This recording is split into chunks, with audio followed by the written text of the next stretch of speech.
When the waiter asked for my order at our anniversary dinner, my husband said, "She's not eating. She didn't contribute to the bill." "I'll have water," I said to the confused waiter while my husband Paul handed back my menu to him without letting me look at it. We were at the steakhouse he'd picked for our 10th anniversary, and he'd made reservations without telling me there would be conditions attached. The waiter stood there awkward, holding his pad. "Ma'am, would you like to see the menu?" Paul answered for me. "She's fine. I'll have the ribeye medium rare with loaded potato." He ordered a $100 meal while telling me I couldn't eat. "Sir, is the lady not dining?" The waiter looked concerned. Paul smiled like this was normal. "She didn't bring any money, so she doesn't get to order. That's how restaurants work, right? You pay, you eat." He said it loud enough for nearby tables to hear. An older couple looked over shocked. "Paul, please. It's our anniversary." He laughed and showed the waiter his phone. "Look at our bank accounts. Hers has $14. Mine has $12,000. He'd separated our finances 6 months ago without discussing it. She wants to be independent so she can independently pay for her own meals. The waiter shifted uncomfortable. "I could bring some bread for the table." Paul shook his head. "Bread is for customers. She's just sitting here." He turned to me. "You should have thought about dinner before you quit your job."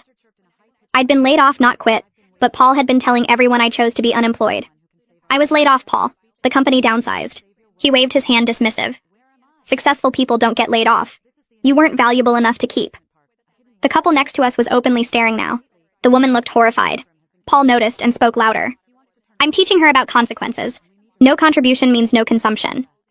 He pulled out cash and fanned it on the table. "See this? This is what work looks like." The waiter tried again. "Perhaps a small salad?" Paul grabbed the money back.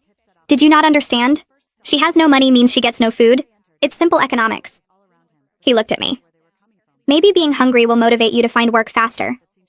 I'd applied to 40 jobs that week. "You told me not to take the retail position because it was beneath us." Paul laughed harsh. "That was before I realized you're professionally worthless. Now any job would be an improvement." The woman from the next table walked over. "Excuse me, miss, would you like to join us? We have an extra seat." Paul stood up angry. "She's my wife. She sits with me." The woman looked at him disgusted. "You're starving your wife in public." Paul pulled out his phone again. "I'm teaching financial responsibility." He showed her something on the screen. "This is her spending from last month? $60 on groceries." The woman looked confused. "She bought food for your home?" Paul nodded.